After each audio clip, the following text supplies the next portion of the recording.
Donc, donc Matthieu 26, tout le chapitre est intéressant. Moi, j'ai noté plusieurs parties. La première partie, c'est... Alors, je mets des titres, maintenant que je suis habitué à mettre des titres. Donc, la préparation de la mort de Jésus. Ça, c'est pour l'acte de la femme, enfin, la décision des grands prêtres de tuer Jésus, puis l'onction à Béthanie, comme on dit. Ensuite, le repas pascal de Jésus. Ça, c'était mon titre pour le passage qu'on devait plus particulièrement étudier ce soir. Et puis ensuite, pour la partie suivante, j'ai mis la chute de Jésus. Voilà, c'est Gethsémani, l'arrestation. Et puis enfin, le procès de Jésus et les faux témoins pour la fin. Voilà. Donc, on va s'intéresser, moi, ce que j'appelle au repas pascal de Jésus, mais peut-être que vous avez mis d'autres titres, qu'importe. Là, on est au cœur du truc, si je puis dire. Voilà, c'est un passage que vous connaissez sans doute bien. L'expérience qu'on a faite dans notre groupe, c'est que l'une d'entre nous a remarqué un détail, moi personnellement, que je n'avais pas vu. Enfin, il y a toujours des détails à voir et les interprétations sont multiples. Donc, c'est des textes qui sont très, très riches.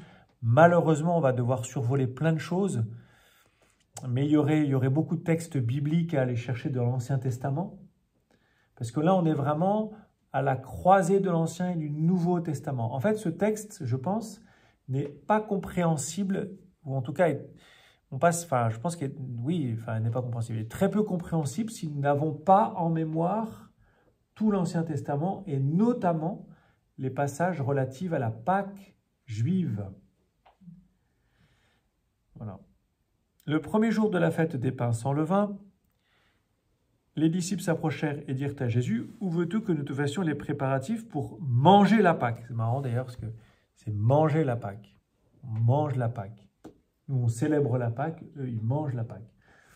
Ça fait bien sûr référence, manger la Pâque, à l'agneau pascal. Il y a comme une identification de l'agneau pascal à la Pâque elle-même, à la fête elle-même.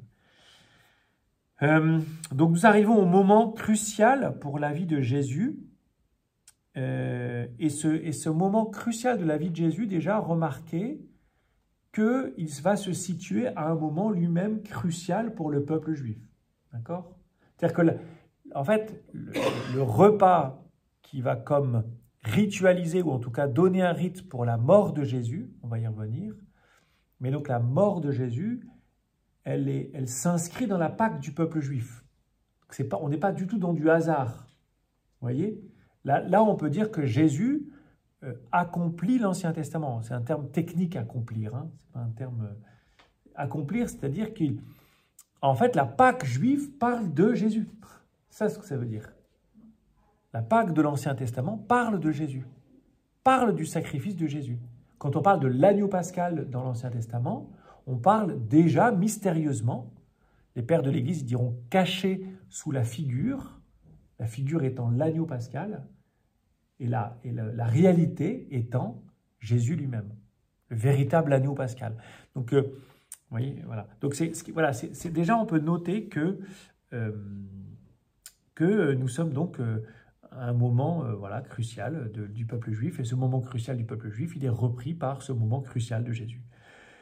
Derrière, évidemment, donc, vous avez l'histoire du peuple juif et l'histoire de la Pâque et de la sortie d'Égypte, Exode 12. Donc moi, j'ai copié l'Exode 12, je me suis mis en note de bas de page pour l'avoir en mémoire. Je peux vous lire déjà au moins le début.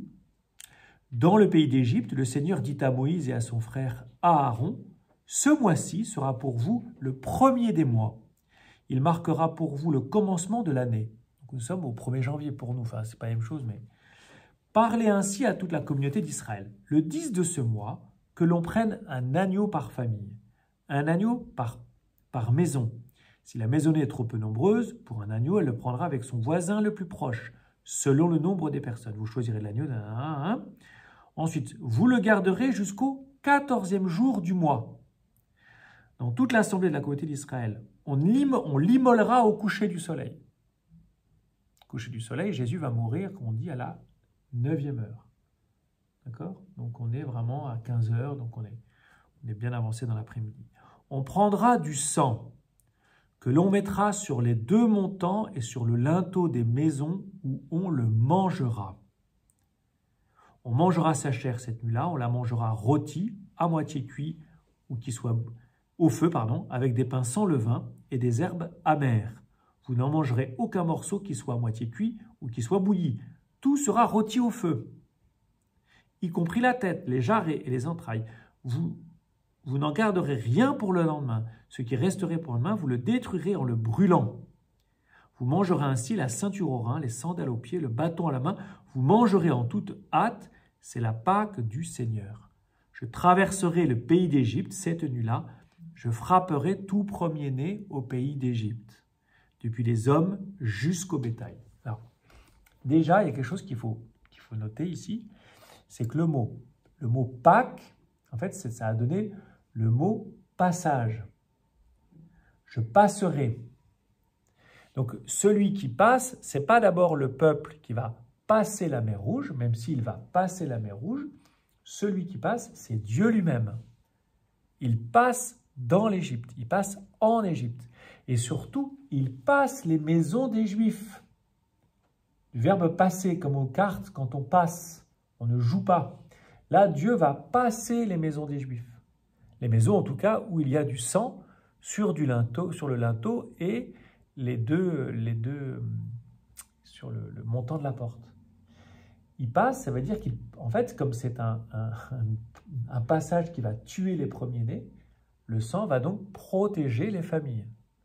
Donc déjà, cette histoire du sang, le sang qui protège, le sang qui va sauver, le sang qui est versé pour la multitude, déjà on l'a là, cette histoire du sang.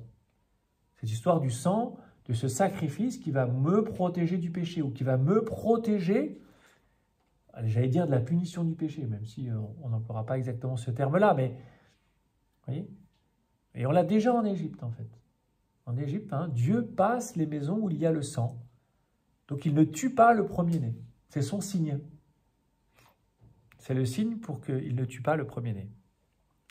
Voilà. Voilà. Alors ensuite, des pains sans levain.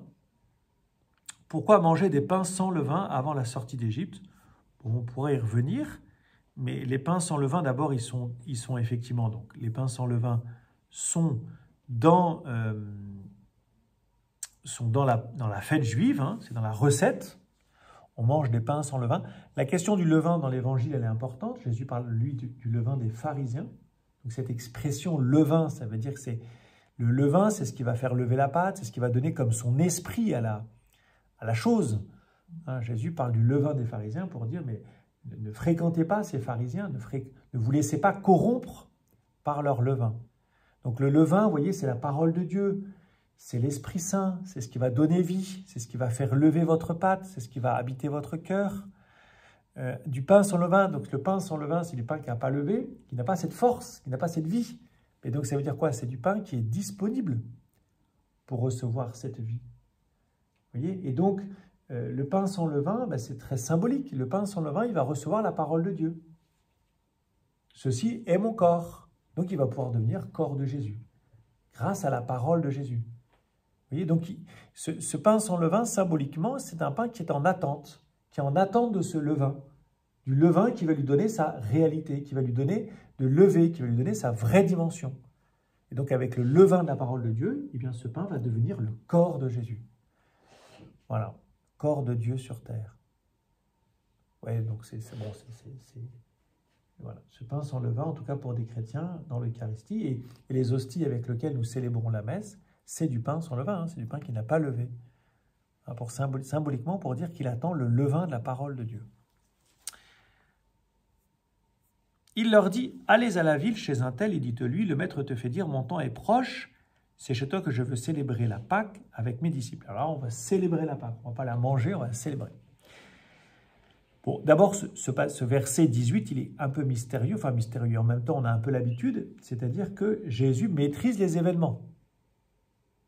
Je dis il est mystérieux parce que n'oubliez jamais que Jésus est vrai Dieu et vrai homme et qu'il n'a jamais triché avec son humanité. Jésus n'est pas un devin. D'accord? Ce n'est pas un magicien. Ce n'est pas parce qu'il est Dieu qu'il va s'imaginer à vous dire ce qui va se passer demain. Ce n'est pas un astrologue. Ce n'est pas une voyante. D'accord? Il ne joue pas avec ça. D'accord? Il ne joue pas avec ça. Il est capable il sait ce qu'il veut. C'est ce que le texte montre. Le texte montre qu'il sait ce qu'il veut. Et mystérieusement, à ce moment-là, il maîtrise les événements. C'est lui qui conduit, c'est lui qui a la maîtrise. Pour nous, c'est important. Pourquoi? Parce que, et pour les disciples, c'est important, parce que il va se faire arrêter. Donc, quand il va se faire arrêter, on va dire, en fait, il subit. Oui et non. Justement, ce verset 18 montre qu'il ne subit pas complètement. Oui, ce n'est pas lui qui décide d'aller mourir. Oui, il est trahi. Oui, il est arrêté. Oui, il est traduit en justice par ses frères juifs. Et pourtant, c'est lui qui conduit l'histoire. Ça, c'est derrière cela, vous avez, alors, qui est totalement esquissé, qui n'est pas tellement dite, mais vous avez la présence de Dieu dans l'histoire. Comment Dieu conduit l'histoire? Est-ce que l'histoire du monde est totalement hors de contrôle de la part de Dieu? Et comment Dieu conduit l'histoire humaine? Comment il conduit ma propre histoire? Bon, on ne va pas rentrer dans on va pas aller plus loin, mais voilà. Célébrer la Pâque avec mes disciples. Moi, j'aime bien cette expression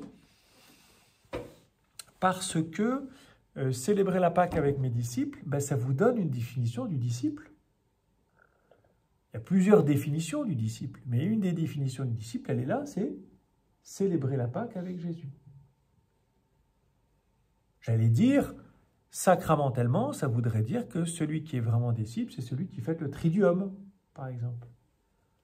Ou c'est celui qui va à la messe, qui célèbre la Pâque. Et célébrer la Pâque, on va voir que ce n'est pas simplement dans son cœur, ce n'est pas une petite prière que je fais dans mon cœur, c'est un rite, c'est une célébration, et c'est une célébration communautaire. Ce n'est pas chacun avec Jésus, c'est Jésus qui célèbre la Pâque avec ses disciples. Et on verra que les disciples, c'est même les 12. Ce n'est pas tout le monde. Ce n'est pas tout le monde. Les 12, évidemment, ça symbolise toute l'Église. Les 12 apôtres, dont les successeurs sont les évêques, le collège des 12, c'est un symbole pour dire toute l'Église. Les baptisés, mais c'est plus qu'un baptisé. Enfin, pour nous, ce serait plus qu'un baptisé. C'est quelqu'un qui va à la messe, en fait. Voilà. Qui va à la messe.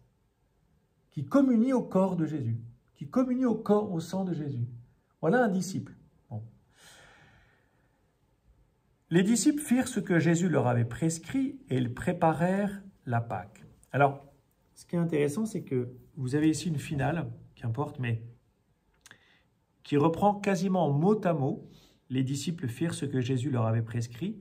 Vous avez mot à mot la même expression justement à la fin de ce fameux chapitre 12 de l'Exode. Les fils d'Israël avaient agi selon la parole de Moïse. En fait, c'est exactement, en grec, c'est exactement la même chose.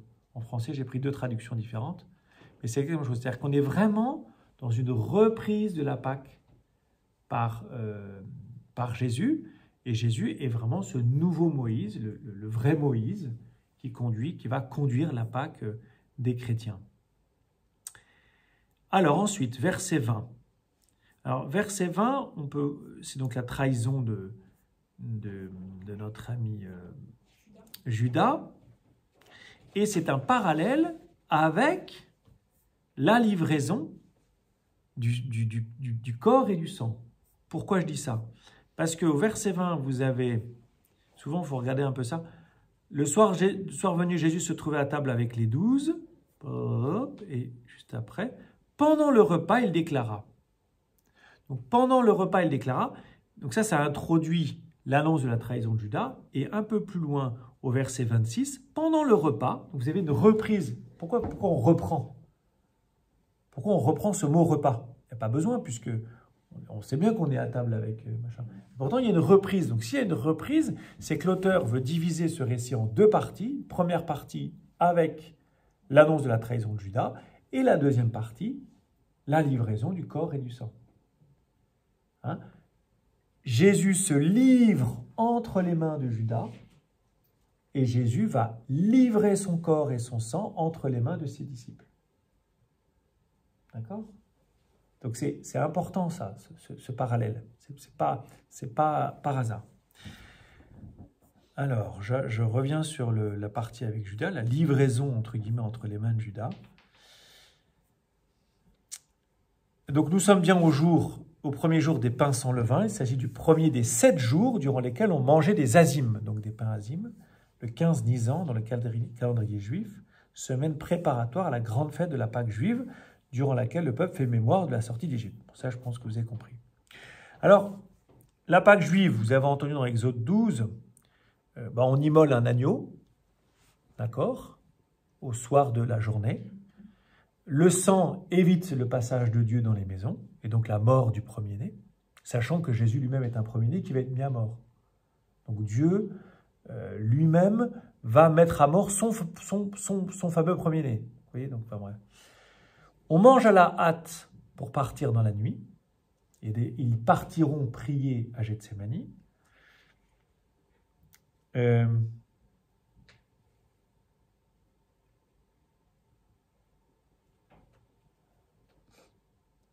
Alors l'absence effectivement d'azim, je vous l'ai dit, est dans l'attente d'un levain, de vin autre, la parole de Dieu par exemple. Et puis surtout, ce qui est intéressant dans ce récit d'Exode 12, c'est qu'on voit qu'il y a un rituel qui se met en place. Un rituel pour quelque chose qui n'a pas encore eu lieu. Un rituel qui signifie une libération qui n'a pas encore eu lieu. Je ne sais pas si vous étiez là pour la retraite de Carême avec le Père Nathanaël, qui a très bien dit que ce qui est très bizarre dans la Pâque et dans l'Eucharistie, c'est qu'on célèbre quelque chose qui n'a pas encore eu lieu. Donc là, Jésus va célébrer avec ses disciples sa mort et sa résurrection qui n'ont pas encore eu lieu, historiquement. Donc le rite anticipe. De la même manière que Moïse a institué un rite pour la Pâque juive qui n'avait pas encore eu lieu. Donc le rite anticipe. Alors, petit détail que vous avez bien sûr remarqué, pas sûr, mais parce que c'est pas si simple, mais en fait on pense qu'on sait, enfin on pense que on sait quand a eu lieu ce repas, mais en fait on n'en sait rien. Pourquoi? Le soir de la Pâque, c'est pas qu'est-ce qui s'est passé le soir de la Pâque de la semaine de Jésus?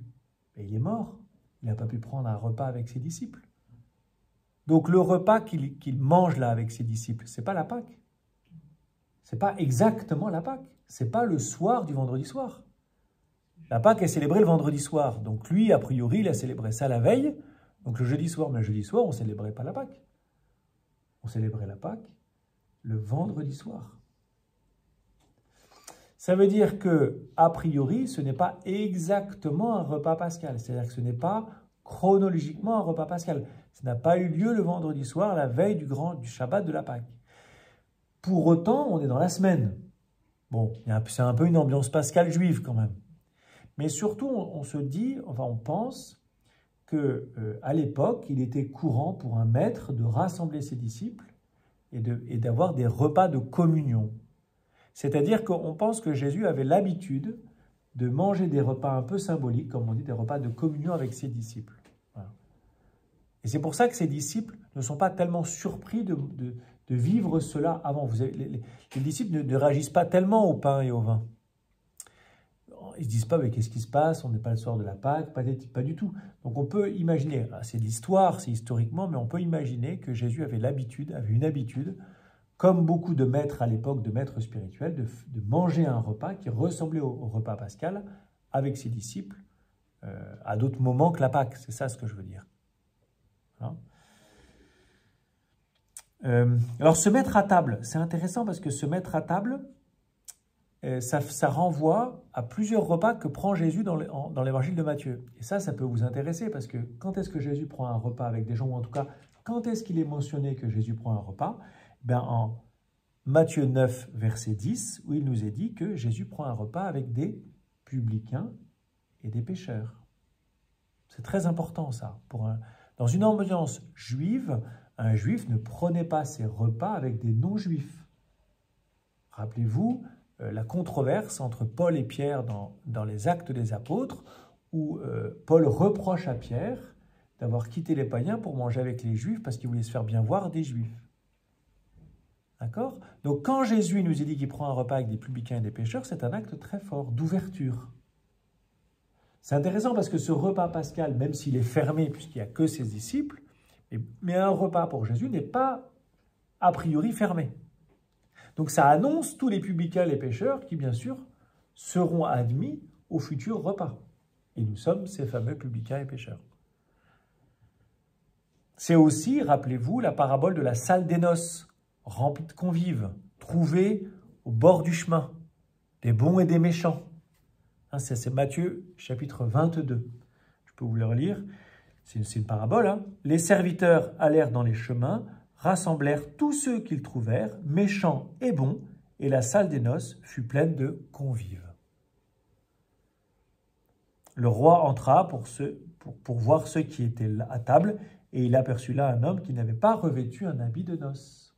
Pour ça, je vous renvoie à la parabole, enfin, peut-être que vous ne la connaissez pas, mais qu'importe, on ne peut pas trop en parler, mais c'est toujours la même idée. C'est-à-dire que le repas de Jésus n'est pas un repas fermé pour les non-juifs ou fermé pour les pécheurs.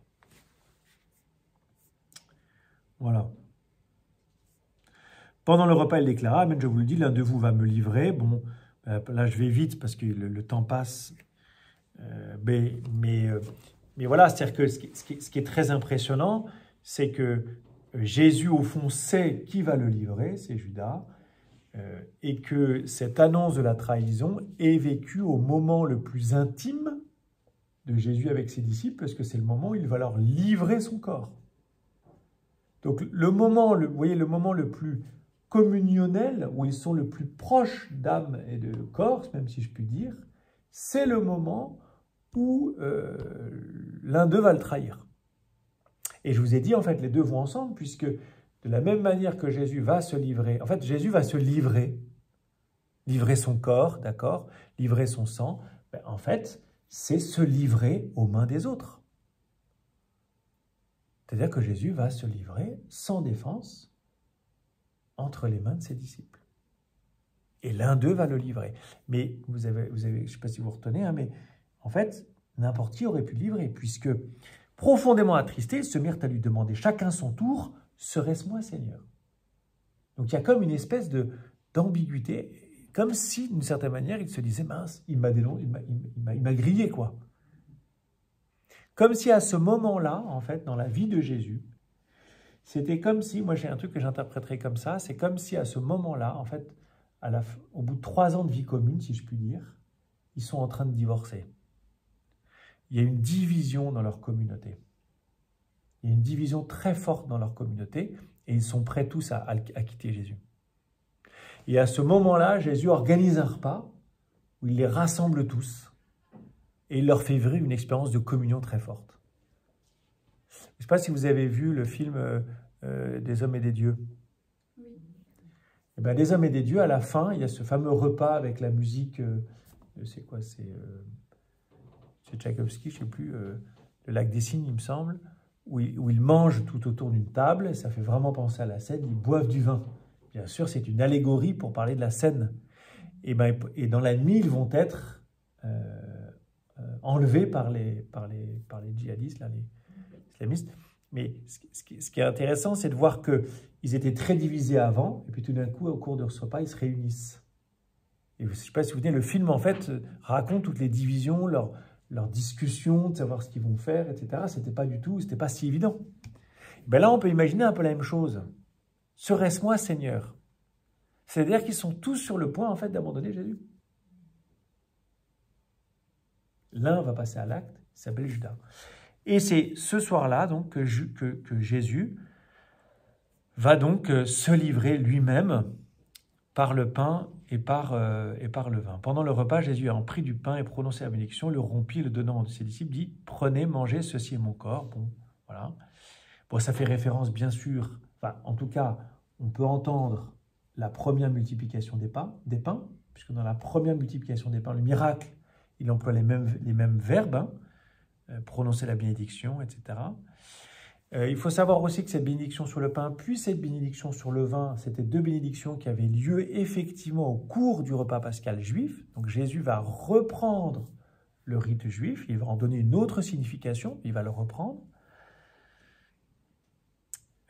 Rompre le pain, ben, c'est d'abord le partager avec tous les convives. Manger un même pain, c'est rentrer dans cette... C'est une certaine communion.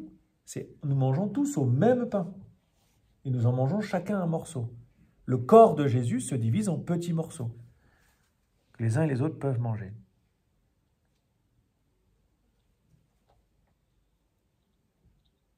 Voilà.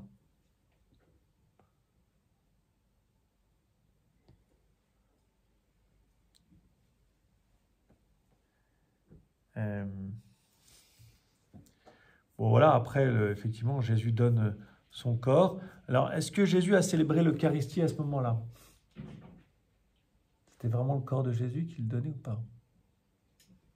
Vraie question. On peut penser que oui.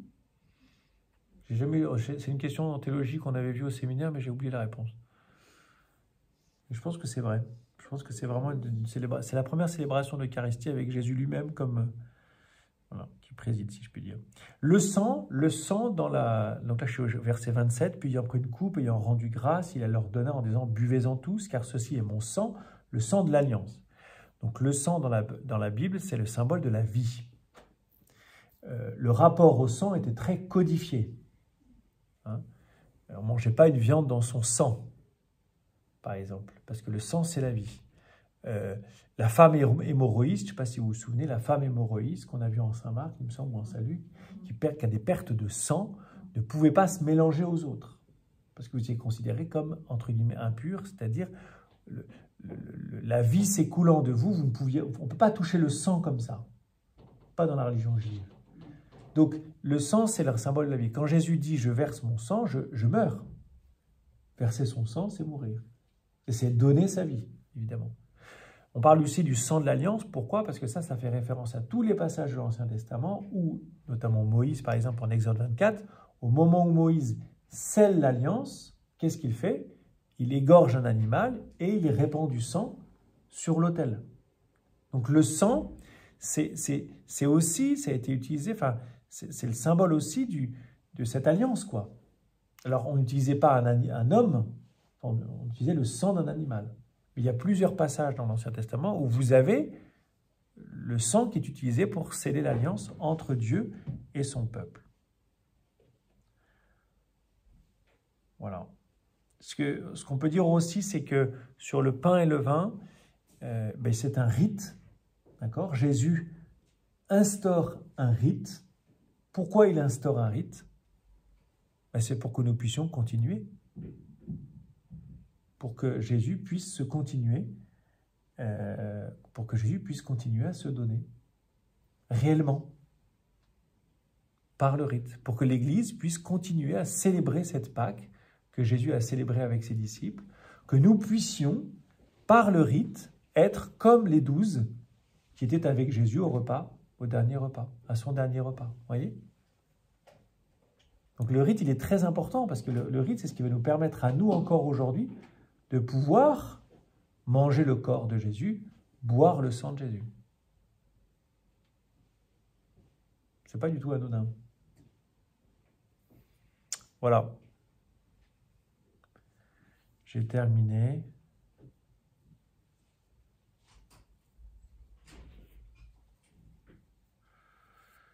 Voilà, bon, il y aurait plein d'autres choses à dire. Verset pour la multitude en rémission des péchés. Vous voyez comment Jésus, en fait, est en train de dire qu'il donne sa vie vraiment pour toute l'humanité de tous les temps.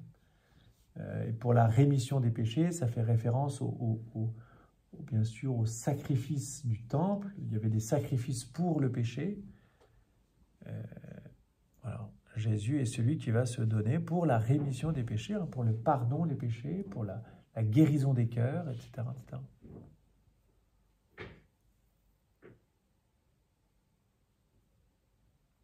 J'ai terminé.